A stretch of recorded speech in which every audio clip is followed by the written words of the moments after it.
Muy buenas, mi nombre es José Carlos Hurtado y junto con mi compañero Gabriel García vamos a explicarles acerca de los centros de control de motores. Este video va a tratar sobre cómo es en qué consisten ellos, cómo son alimentados, en qué desarrollan las corrientes de cortocircuito, cómo las afectan y a su vez tomar en cuenta otros parámetros para su instalación. Procedemos con lo siguiente. Conocimientos básicos de control de motores. Centro de control de motores o CCM. Un centro de control de motores es un tablero que se encarga de la organización de los diferentes circuitos de control de las máquinas o motores que lo comprendan. ¿A qué nos referimos con esto? Cuando en una instalación, este tipo de gabinete se encarga de tener todo concentrado en un solo lugar, los diferentes circuitos de control para los siguientes motores o maquinaria en las diferentes áreas que comprenda la instalación. Además de no solo eso, sino de los sistemas de distribución o de los circuitos auxiliares que lo comprendan. También puede ser metidos o incorporados ahí dentro. Esto, con lo que he dicho anteriormente, es una ventaja, debido a que podemos supervisar todo en un solo lugar, las incidencias que podrían ocurrir en el transcurso de la actividad laboral, y también de que hace un ahorro en el coste de la instalación de los cables de control. Fuente de alimentación. La fuente de alimentación en un centro de control de motores son alimentados básicamente por un generador AC, es decir, desde la proveedora de energía eléctrica. ¿A qué nos referimos con esto? Que por medio de la proveedora de energía eléctrica o el cable de alta tensión, la empresa o establecimiento contará con diferentes transformadores reductores, y esos transformadores reductores se va a encargar de cómo va a proveer diferentes tensiones de servicio, tensiones de 220, tensiones de 360 o de tensiones de 460, todo dependiendo de la maquinaria que se quiera operar. Controles de rotación del motor. En los motores trifásicos, debido a su construcción, es posible cambiarle su orientación de giro en sentido horario o antihorario. Eso se hace por medio de un cambio en la secuencia de fases, tanto de los cables de alimentación como en la conexión con los tres bornes del motor. Aquí vemos dos imágenes. En la primera imagen, como señalo por acá, esta trata de cómo las tres líneas vivas de la instalación trifásica alimenta los tres bornes del motor. Línea 1 con T1, línea 2 con T2 y línea 3 con T3 en los bornes. Esto da como resultado el sentido horario. Mientras que en la otra imagen, como señalo por acá, la línea 1 está conectado con el T3, el borne 3, la línea 2 conectado al T2 y la línea 3 conectado al T1, provocando que esto haga que el motor gire en sentido antihorario, en reversa. Estándares de diseño para los centros de control de motores. En los estándares de diseño se rige bajo las siguientes instituciones: la NEMA y el IEC. La NEMA, que es la Asociación Nacional de Fabricantes Eléctricos, y el IEC, que es la Comisión Electrotécnica Internacional. En un ejemplo de esto tenemos que es la estructura de un centro de control de motores. El NEMA es tipo protección NEMA número 1, a prueba de polvo, equivalente a grado de protección IP30 en IEC. Vamos con lo siguiente. Necesidad de protección para el circuito del centro de control de motores.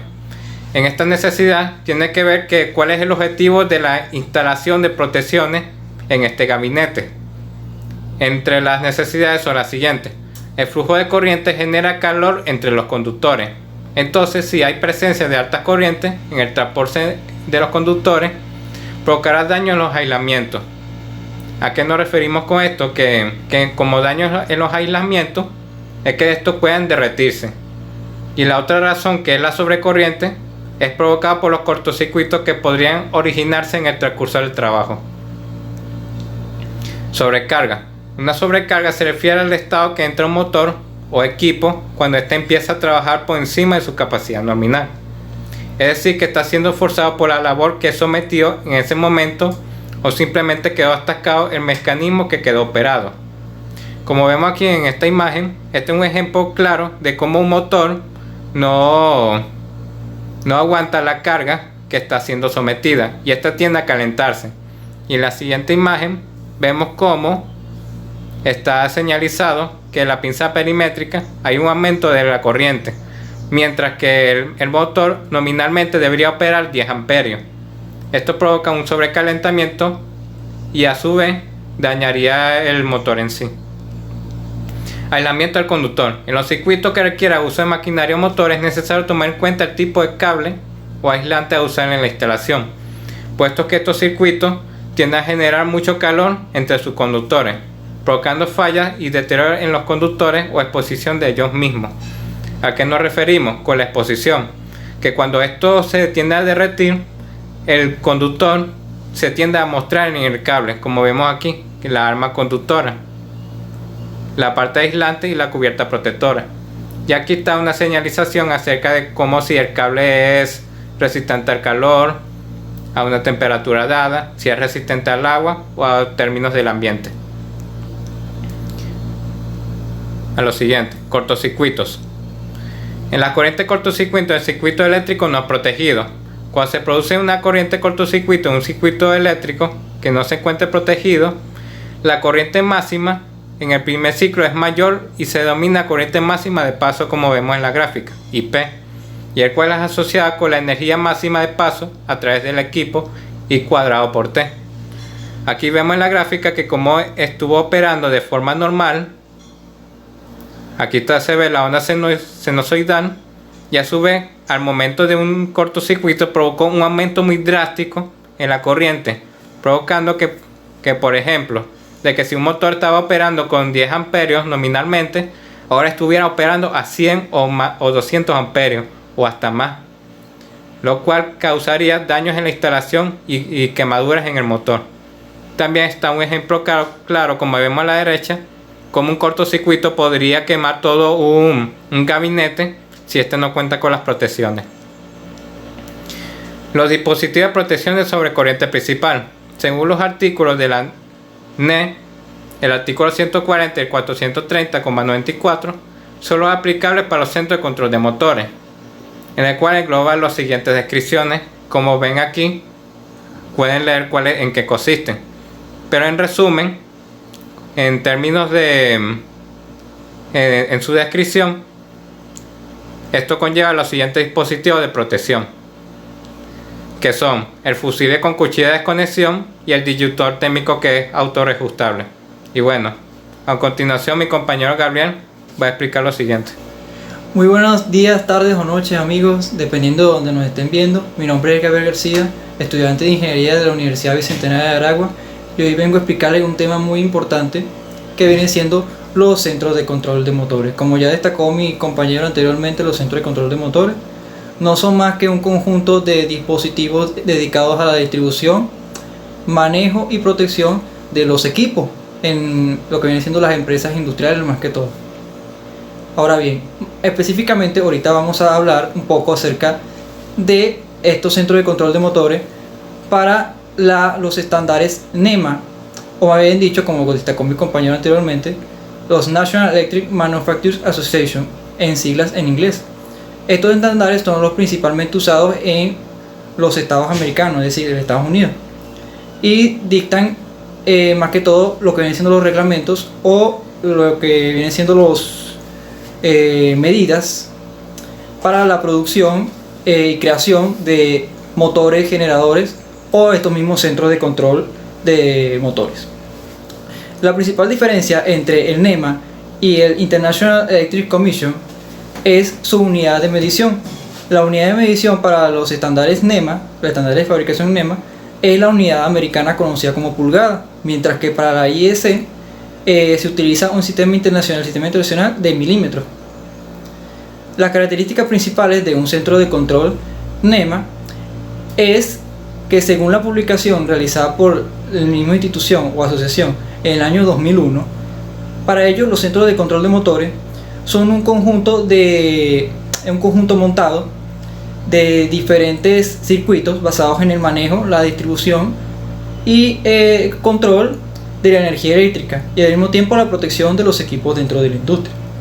Para ello se arman este tipo de centros de control, los cuales poseen secciones verticales cerradas, ya pueden ser una, dos o tres secciones verticales, que están energizadas por buses horizontales de potencia y al mismo tiempo poseen en sí unidades de control y de manejo de la energía, como lo son los modelos PZ4, QE2, QE6, entre otros modelos estándar. Las secciones verticales, como ya lo mencioné anteriormente, estos centros de control de motores están basados en secciones verticales. Un centro de control de motores, según la normativa de NEMA, puede estar compuesto por una sola sección vertical y sin ningún problema todavía estaría dentro de los estándares de un centro de control de motores.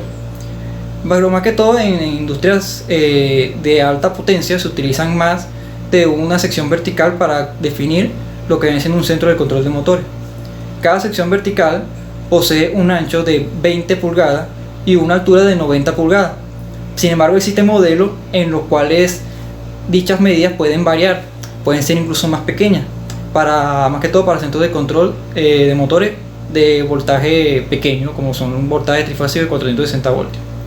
Sin embargo, cada una de ellas cumple con la misma característica de poseer su buje horizontal para energizar cada sección vertical, y también cuentan con dos aperturas, una superior y una inferior, para la canaleta de cables. La siguiente diapositiva nos habla un poco sobre el tipo de cerramiento de los centros de control de motores.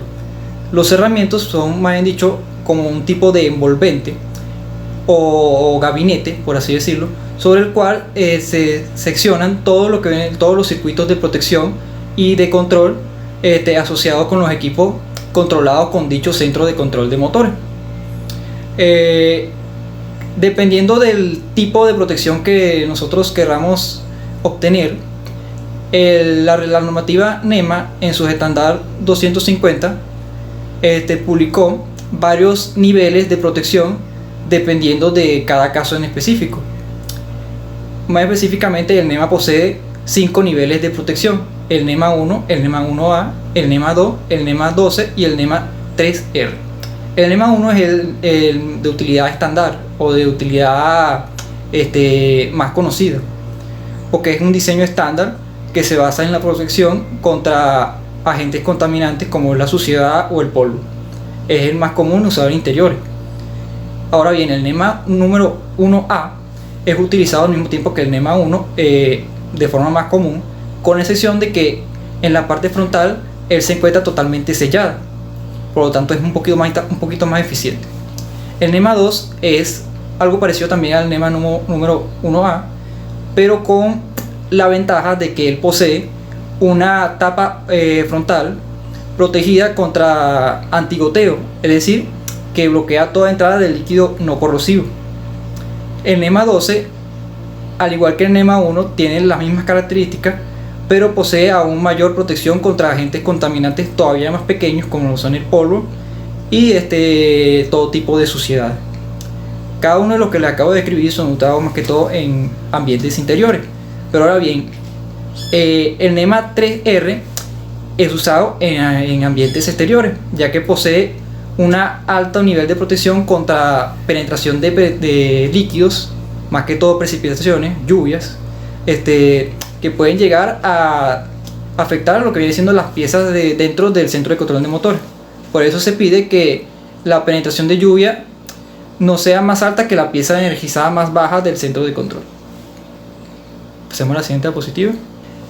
Estos centros de control de motores, como podemos ver en la siguiente diapositiva, están clasificados dependiendo del nivel de voltaje por el cual se maneja.